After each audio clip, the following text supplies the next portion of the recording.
Okay, so let's first import the pandas package, and then let's import the data using the pt.read CSV.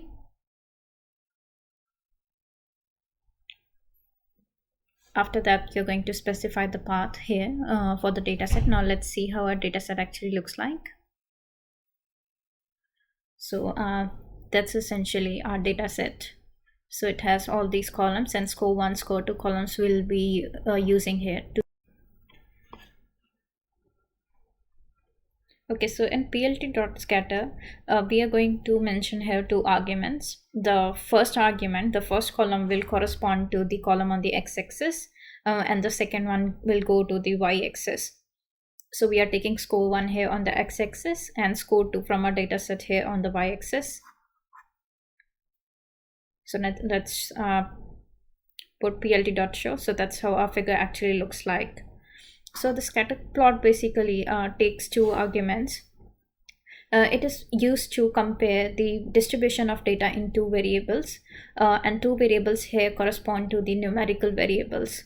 So it's basically going to give you the intersection of the value on the x-axis and the y-axis for those corresponding values respectively. Now let's mention x label and the y label. So it's a bit more clear what's there on the x label and what's there on the y label. So it's score 1, score 2.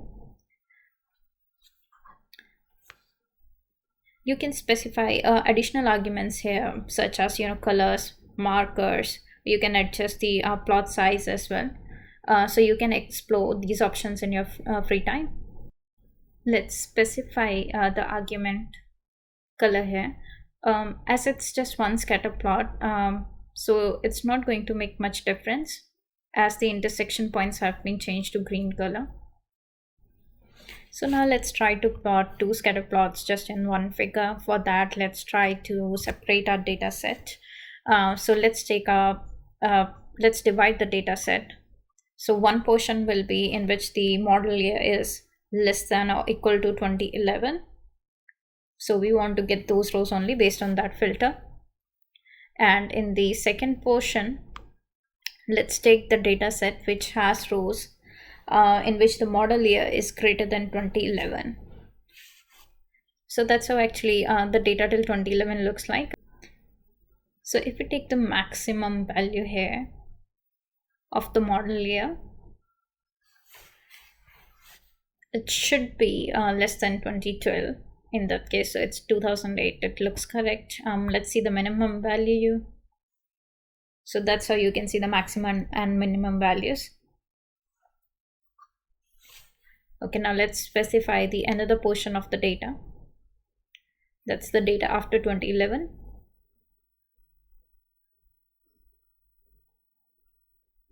So here we're going to put the condition. Let's just copy paste and change the condition. So it's just greater than 2011. Okay, now let's just see the max and minimum value in the data after 2011 data set.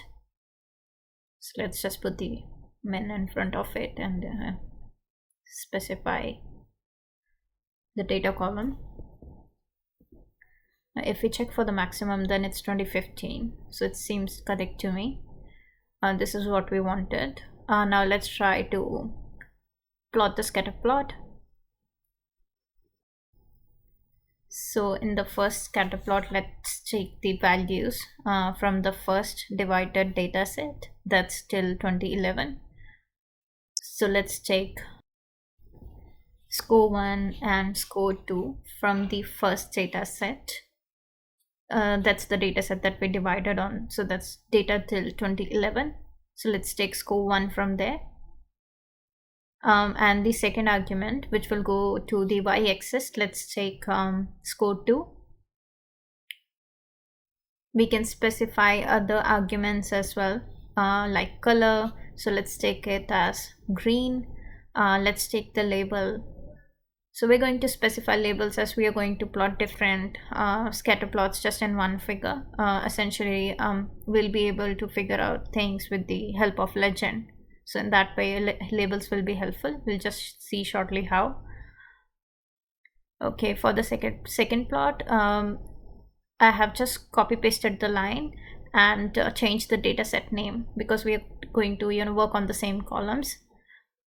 It's going to be linear relationship as seen from above. It makes more sense if you have more dispersed values.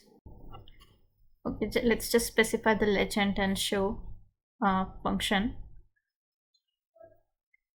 So that's how our plot actually looks like. So the red one belongs to the after 2011 and the green points belong to the till 2011 data set. So these are the intersection points for the score 1 and score 2. We can specify the X labels and Y labels as well for our help to interpret the data if another person is going to view these figures. So it makes more sense to have title, X label, Y label for your plots. Now let's just see again like how our data set actually looked like. Let's try to plot again the multiple scatter plots in just one figure. So here we are just going to take a little bit different columns to see what's the behavior of data. Earlier it was just a linear relationship. So here in the first scatter plot, I'm going to take the rank on the x-axis. On the y-axis, I'm going to take score 1. Let's put the label as score, maybe a bit more sensible. Rank with score 1. Let's take the another scatter plot and let's take the columns here. So on the x-axis, let's take it as the rank. On the y-axis, let's take it as the score 2. Let's change the label to rank with score 2, and let's specify all the X label, Y label, legend, and plt.show. So on the X label, it's the rank. On the Y label, let's put it as score.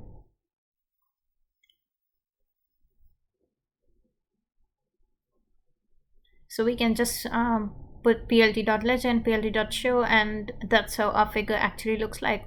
It's pretty much pretty scattered.